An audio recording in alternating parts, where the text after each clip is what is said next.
Hả? Thằng nôm ai? Cái pet thế ấy nào? Hử? Pet thế ấy? Coi thế ấy? Hả?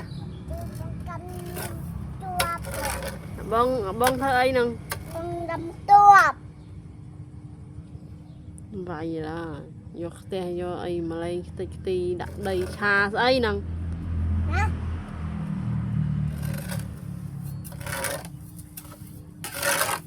Mình coi mơ chăm ấy chăm xí rồi. Hả?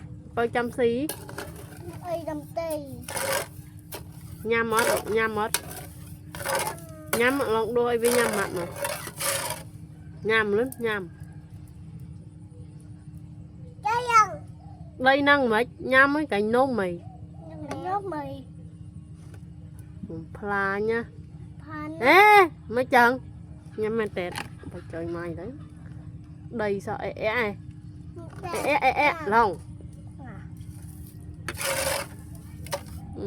Từ